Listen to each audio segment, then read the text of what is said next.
지금은 2차 전지가 원래는 을인데 지금 갑 같은 위치잖아요. 반대로 갑의 위치에서 그래서 갑에서 다시 을이나 병으로 떨어지게 되면서 주가가 폭락하는 거거든요.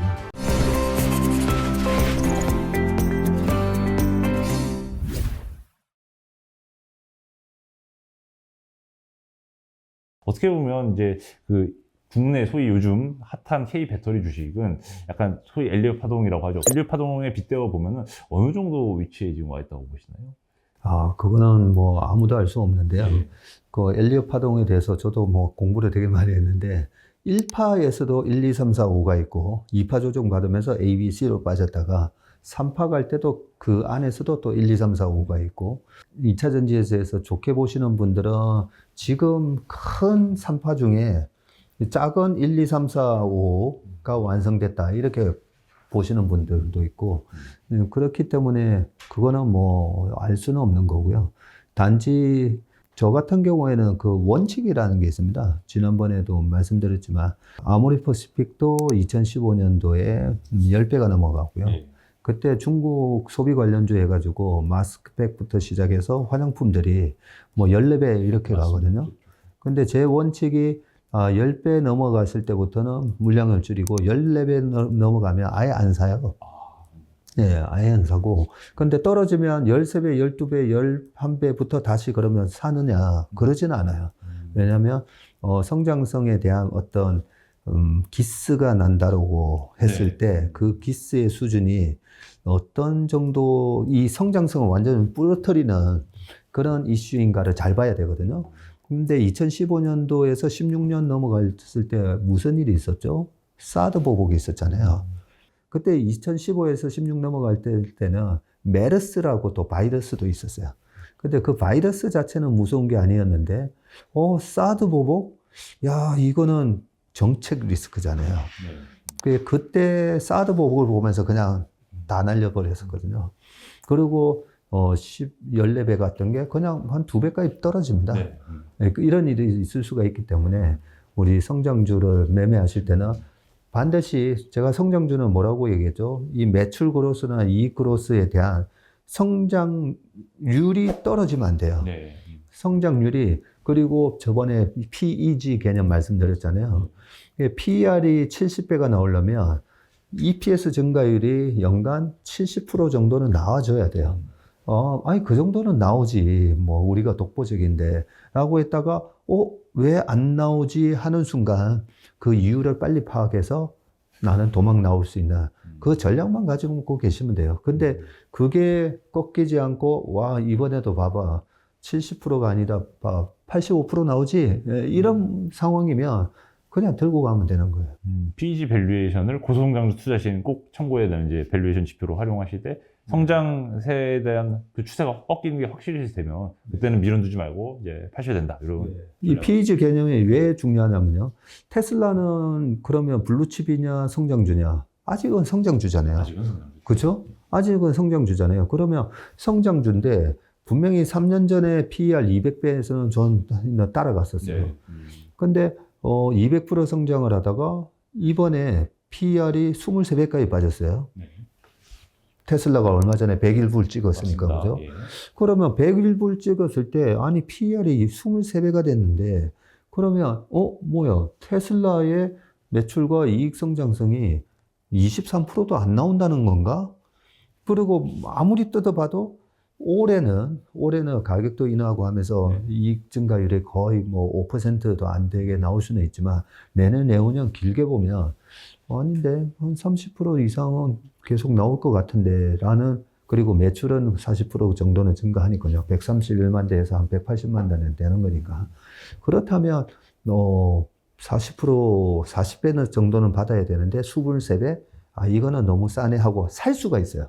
살 수가 있고, 또, 얼마 전에 또 200불 넘어가면서, 이게 47배가 또 된 거예요. 47배는 또 애매하죠. 근데 보통은, 주가가 올라오면, 살 걸 하면서 또 200불인데 막 쫓아서 하고 싶잖아요. 그렇죠. 그게 밸류에이션에 대한 개념이 없어져서 그런데, PEG 개념을 꼭 이제 좀 습득을 하셔서 이번에 또 47배 갔다가 결국 다시 떨어지잖아요. 그렇죠? 결국 떨어지잖아요.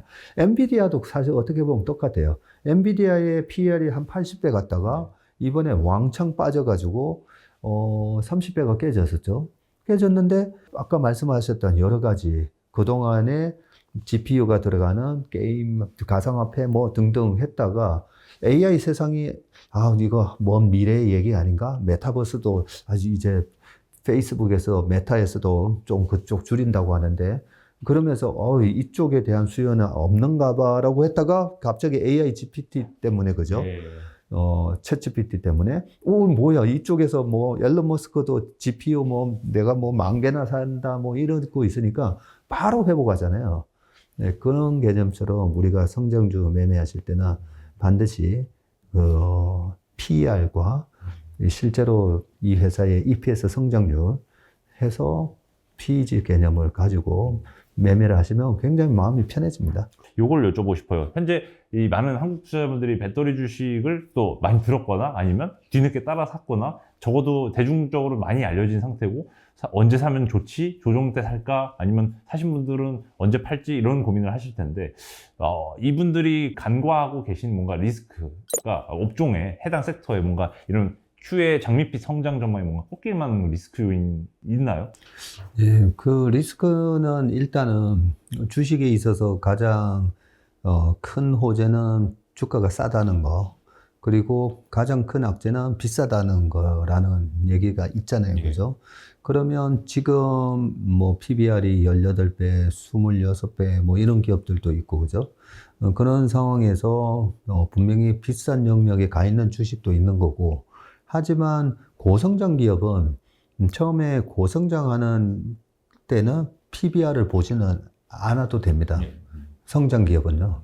그리고 이익 성장이 나올 때는 지금 이익이 10조 나오고 내년에 20조 나오고 내후년에 40조 나오고 하면 계속 이제 PER 개념으로 쫓아가시면 돼요.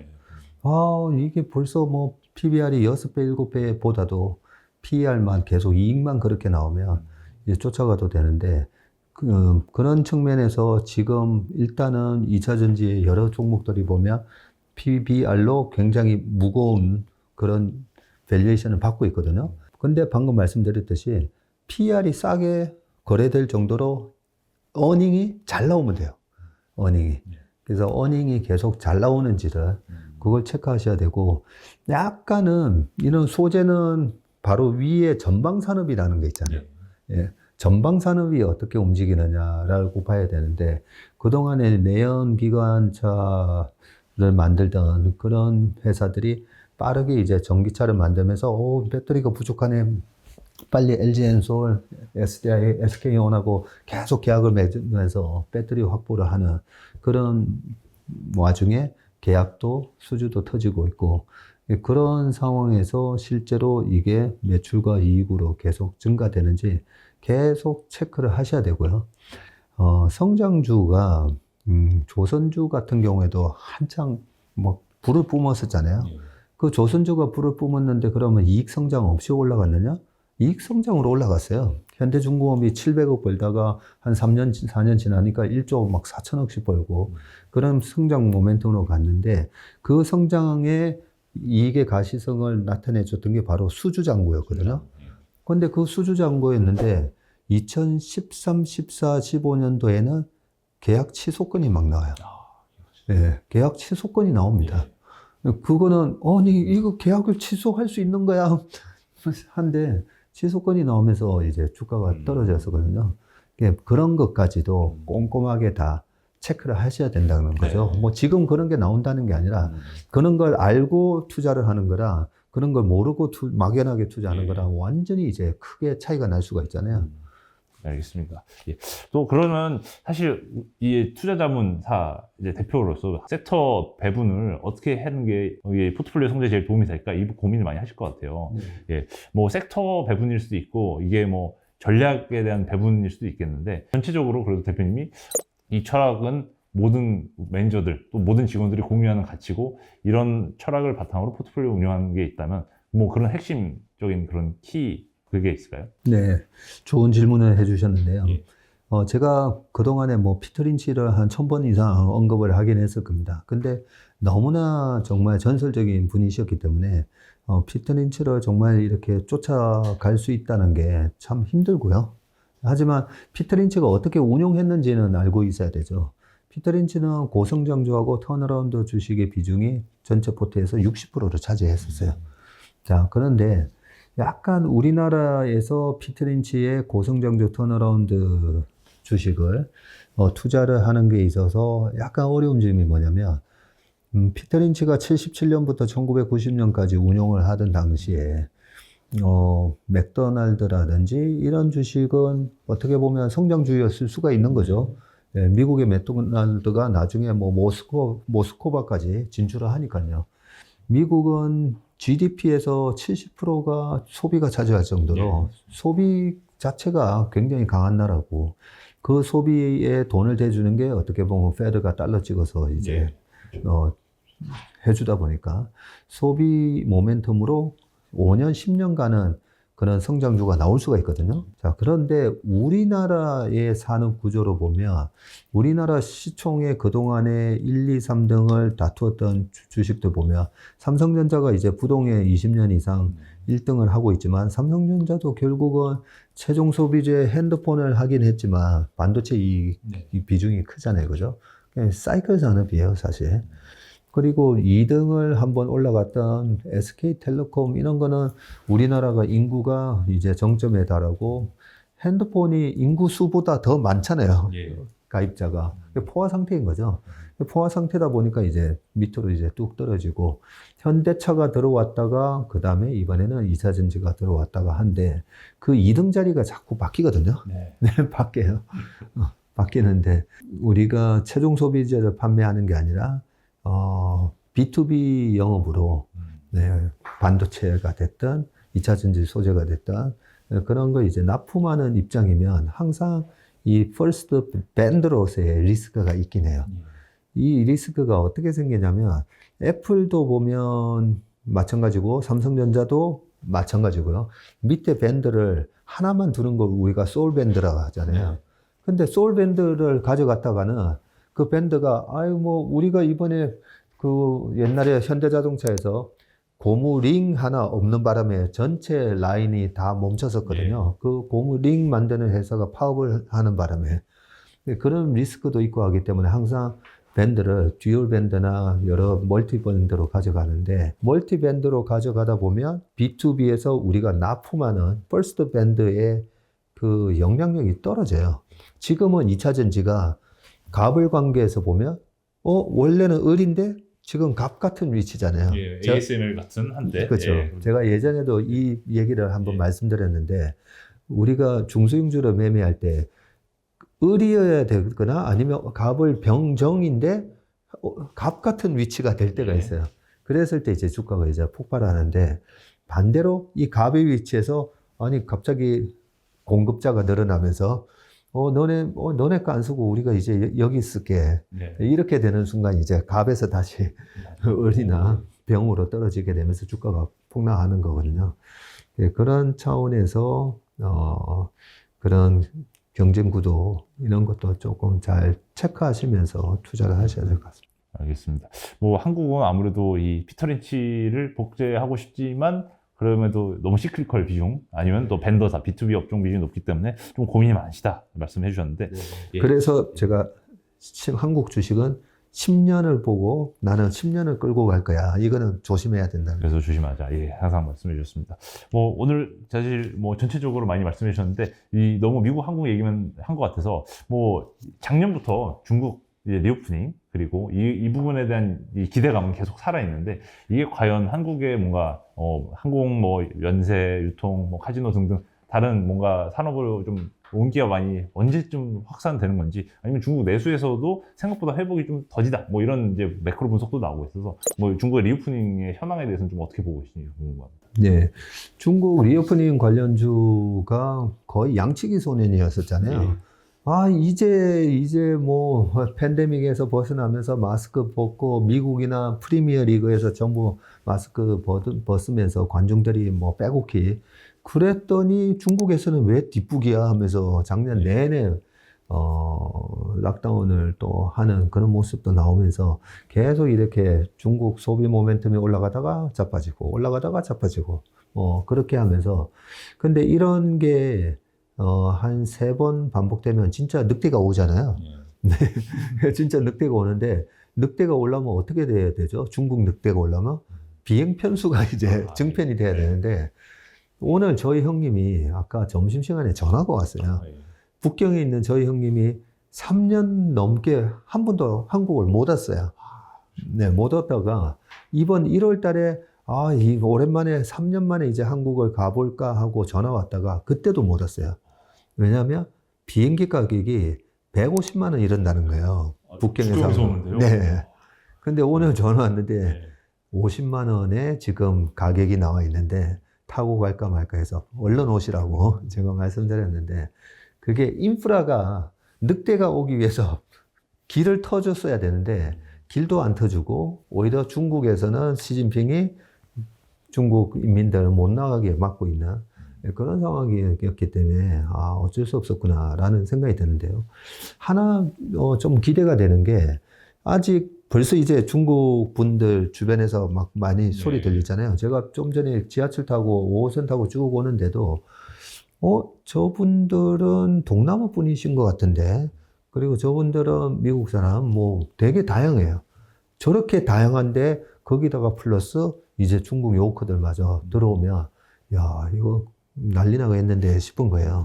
자 그러면 우리가 이 데이터를 조금 기억을 하고 리오프닝을 쳐다볼 필요가 있습니다.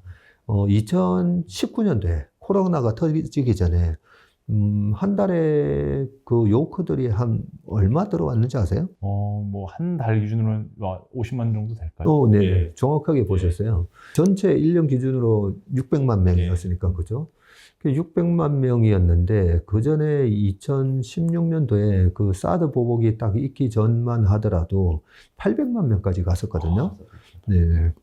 그러면 제가 봤을 때는 지금은 많이 이렇게 분위기가 되게 좋아졌잖아요. 뭐 게임 판호도 나오고 시진핑 주석이 LG 디스플레이 공장도 가고 CCTV에서 우리나라 중소기업 사장님 인터뷰도 하고 왜 저러지 싶고 그죠? 이러다가 진짜 그동안에 늑대라고 해서 계속 그랬는데 계속 작년에도 그렇고 시진핑 주석이 한국 온다는 얘기 계속 있었잖아요. 도대체 그 소문을 퍼뜨린 양치기 소리는 누군가 모르겠는데 이번에는 이제 뭐 초청도 하고 그런 측면에서 시진핑 주석이 오든 안 오든 분명히 그들은 지금 들어오고 있고 저희 형님이 보면 딱 하나의 이 바로미터가 될 수가 있는데 드디어 이제 온다는 겁니다. 드디어 중국 늑대가 한국에서 좀 지갑을 여시는 걸 기대해볼 만하다 정도로 좀 리오프닝 수혜주 업종 한번 다뤄보도록 하겠습니다. 지금까지 전체적으로 이제 길게 말씀해 주셔서 너무 감사하고 마지막으로 저희 구독자님께 한번 또 마지막 한 말씀 부탁드리겠습니다. 네, 그 계절적으로는 분명히 5월달이 이제 조정이 있을 수가 있는 기간이니까요. 조금은 한 발짝 물러서서 또 지금은 아까 SG 사태 같은 거 있으니까요. 조금 신용이 많은 그런 종목들은 약간 비켜나 계시다가 분명히 이번 그런 계절적인 조정을 이용해서 다시 또 싸게 살 수 있는 기회도 있을 수가 있고 주식 투자하는 데 있어서 제가 제일 조심해야 되는 마음이 있다고 했죠. 그 과욕이라든지 뭐 공포가 아니라 조급함이라 했잖아요. 지금 안 사면 다 놓칠 것 같잖아요. 근데 코스닥은 하반기로 가면 갈수록 계속 이렇게 변동성이 심해지는 장이고 특히나 9월, 10월, 10일로 가면 뭐가 있다고 그러죠? 대주주 과세 요건. 네, 대주주 과세 요건 때문에 또 10억 이상 주식을 잔뜩 들고 있는 그 슈퍼개미들이 주식을 파는 그런 모습이 나오기 때문에 얼마든지 나중에 싸게 살 수 있는 기회가 있을 거다라는 마음으로 좀 느긋하게 시장을 대응하시면 될 것 같습니다. 네, 다음 버스 기다리셔도 충분히 온다. 안심하시면서 성투하시길 바라겠습니다. 지금까지 자이언트TV의 양박성 기자였습니다. 감사합니다.